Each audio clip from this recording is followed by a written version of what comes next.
जय श्री कृष्णा, राधे राधे। आज के इस वीडियो में हम सब निर्जला एकादशी की व्रत कथा सुन रहे हैं। मान्यता है कि निर्जला एकादशी का व्रत रखने और भगवान विष्णु की पूजा करने से समस्त पाप मिट जाते हैं, साथ ही दुख और कष्ट भी दूर होते हैं। इसके अलावा इस व्रत के पुण्य प्रभाव से ही व्यक्ति को मृत्यु के बाद स्वर्ग में स्थान मिलता है। अब हम निर्जला एकादशी की कथा सुनते हैं। सभी बोलिए विष्णु भगवान की जय। ओम नमो भगवते वासुदेवाय। एक समय युधिष्ठिर भगवान श्री कृष्ण से बोले कि हे जनार्दन, ज्येष्ठ मास के शुक्ल पक्ष में जो एकादशी आती है उसका आप वर्णन कीजिए। युधिष्ठिर से यह बात सुनकर श्री कृष्ण कहने लगे कि हे राजन, इसका वर्णन परम धर्मात्मा सत्यवती नंदन व्यास जी करेंगे, क्योंकि ये संपूर्ण शास्त्रों के तत्वज्ञ और वेद वेदांगों के पारंगत विद्वान हैं। तब व्यास जी कहने लगे कि हे युधिष्ठिर, दोनों ही पक्षों की एकादशियों को भोजन न करें। द्वादशी को स्नान आदि से पवित्र होकर फूलों से भगवान केशव की पूजा करके नित्य कर्म समाप्त होने के पश्चात पहले ब्राह्मणों को भोजन देकर अंत में स्वयं भोजन करें। हे राजन, जनन सोच और मरण सोच में, इन दोनों में भी एकादशी को भोजन नहीं करना चाहिए। वेद व्यास जी के मुख से इस बात को सुनकर भीमसेन जी बोले कि हे परम विद्वान पितामह, मेरी उत्तम बात सुनिए आप।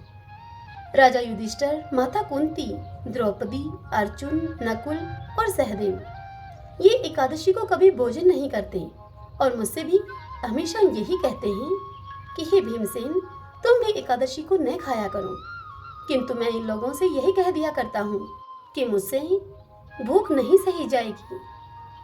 भीमसेन की इस बात को सुनकर व्यास जी ने उनसे कहा कि यदि तुम्हें स्वर्गलोक की प्राप्ति अभिष्ट है और नरक को दूषित समझते हो तो दोनों पक्षों की एकादशी को तुम भोजन मत करना। यह सुनकर भीमसेन जी बोले कि हे महाबुद्धिमान पितामह, मैं आपके सामने सच्ची बात कहता हूँ, एक बार भोजन करके भी मुझसे व्रत नहीं किया जा सकता, फिर उपवास करके तो मैं रह ही कैसे सकता हूँ। मेरे उदर में वगर नामक अग्नि सदा प्रज्वलित रहती है, अतः जब मैं अधिक खाता हूँ तभी यह अग्नि शांत होती है।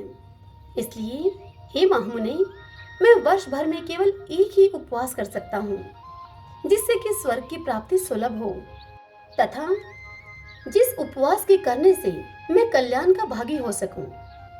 ऐसा कोई एक व्रत आप निश्चय करके बताइए, मैं उस व्रत का यथोचित रूप से पालन करूंगा।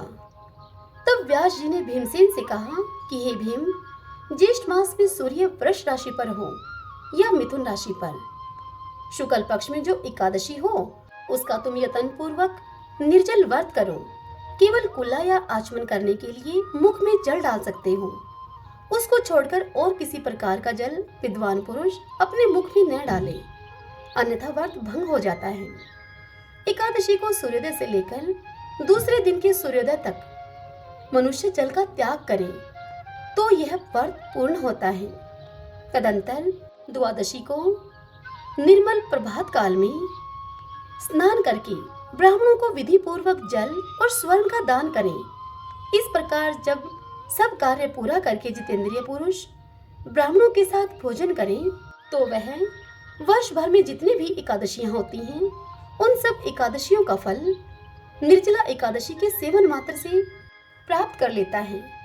इसमें तनिक भी संदेह नहीं है। शंख, चक्र और गदा धारण करने वाले भगवान केशव ने मुझसे कहा था कि यदि मानव सब कुछ छोड़कर एकमात्र मेरी शरण में आ जाए और एकादशी को निराहार रहे तो वह सब पापों से छूट जाता है। एकादशी व्रत करने वाले पुरुष के पास विशालकाय, विकराल आकृति और काले रंग वाले दंड पाशधारी भयंकर यमदूत नहीं जाते। अंत काल में वह पीतांबरधारी, सौम्य स्वभाव वाले, हाथ में सुदर्शन धारण करने वाले और मन के समान वेगशाली विष्णुदूत वहां आकर इस वैष्णव पुरुष को भगवान विष्णु के धाम में लेकर जाते हैं। अतः निर्जला एकादशी को पूर्ण यत्न करके उपवास करना चाहिए। तुम भी सब पापों की शांति के लिए यत्न के साथ यह उपवास और श्री हरि का पूजन करो। स्त्री हो या पुरुष, कोई भी हो, यदि उसने मेरू पर्वत के बराबर भी महान पाप किया हो तो वह सब एकादशी के प्रभाव से भस्म हो जाता है। जो मनुष्य उस दिन जल के नियम का पालन करता है वह पुण्य का भागी होता है। उसे एक एक पहर में कोटि कोटि स्वर्ण मुद्रा दान करने का फल प्राप्त होता हुआ सुना गया है। मनुष्य निर्जला एकादशी के दिन स्नान, दान, जप, होम आदि से जो कुछ भी करता है वह सब अक्षय होता है। यह भगवान श्री कृष्ण का कथन है। निर्जला एकादशी को विधि पूर्वक उत्तम रीति से उपवास करके मानव वैष्णव पद को प्राप्त कर लेता है।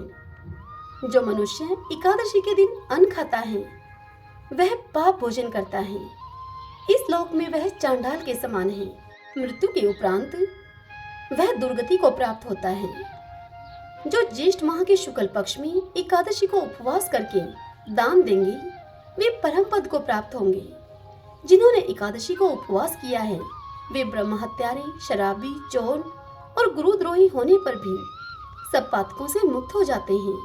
हे कुंती नंदन, निर्जल एकादशी के दिन श्रद्धालु स्त्री पुरुषों के लिए जो विशेष दान और कर्तव्य विहित हैं उसे तुम सुनो। उस दिन जल में शयन करने वाले भगवान विष्णु का पूजन और जलमयी धेनु का दान करना चाहिए अथवा प्रत्यक्ष धेनु या घृतमयी धेनु का दान उचित है। पर्याप्त दक्षिणा और भांति भांति के मिष्ठानों के द्वारा यतन पूर्वक ब्राह्मणों को संतुष्ट करना चाहिए। ऐसा करने से ब्राह्मण अवश्य संतुष्ट होते हैं और उनके संतुष्ट होने पर श्री हरि मोक्ष प्रदान करते हैं। जिन्होंने शम, दम और दान में प्रवृत्त होकर श्री हरि की पूजा और रात्रि में जागरण करते हुए इस निर्जला एकादशी का व्रत किया है उन्होंने अपने साथ ही बीती हुई 100 पीढ़ियों और आने वाली 100 पीढ़ियों को भगवान वासुदेव के परम धाम में पहुंचा दिया है। निर्जला एकादशी के दिन अन्न, वस्त्र, गौ, जल, शैया, सुंदर आसन, कमंडलू तथा छाता दान करने चाहिए। जो श्रेष्ठ एवं सुपात्र ब्राह्मण को जूते का दान करता है वह सोने के विमान पर बैठकर स्वर्गलोक में प्रतिष्ठित होता है।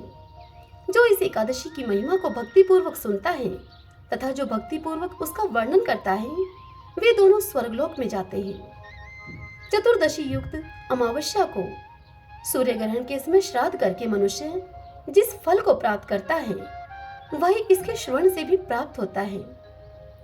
पहले दंत धावन करके यह नियम लेना चाहिए कि मैं भगवान केशव की प्रसन्नता के लिए एकादशी को निराहार रहकर आचमन के सिवा दूसरे जल का भी त्याग करूंगा। द्वादशी को देवेश्वर भगवान विष्णु का पूजन करना चाहिए। गंध, धूप, पुष्प और सुंदर वस्त्र से विधि पूर्वक पूजन करके जल का घड़ा संकल्प करते हुए निम्नांकित मंत्र का उच्चारण करें। देव देव हर्षिकेश संसारारणो तारक उद्कुंभ प्रदानेन नयमां परमां गतिम। अर्थात संसार सागर से तारने वाले हे देव देव हर्षिकेश, इस जल के घड़े का दान करने से आप मुझे परम गति की प्राप्ति कराइए। वेदव्यास जी कहते हैं कि हे भीमसेन, ज्येष्ठ माह में शुक्ल पक्ष की जो शुभ एकादशी होती है उसका निर्जल व्रत करना चाहिए तथा उस दिन श्रेष्ठ ब्राह्मणों को शक्कर के साथ जल के घड़े का दान करना चाहिए। ऐसा करने से मनुष्य भगवान विष्णु के समीप पहुंचकर आनंद का अनुभव करता है। तत्पश्चात द्वादशी को ब्राह्मण भोजन कराने के बाद स्वयं भोजन करें। जो इस प्रकार पूर्ण रूप से पाप नाशनी एकादशी का व्रत करता है वह समस्त पापों से मुक्त होकर अनामय पद को प्राप्त होता है। वेदव्यास जी के मुख से यह सुनकर भीमसेन ने इस शुभ एकादशी का व्रत आरंभ कर दिया। तब से यह निर्जला एकादशी इस लोक में पांडव द्वादशी के नाम से विख्यात हुई। ओम नमो भगवते वासुदेवाय।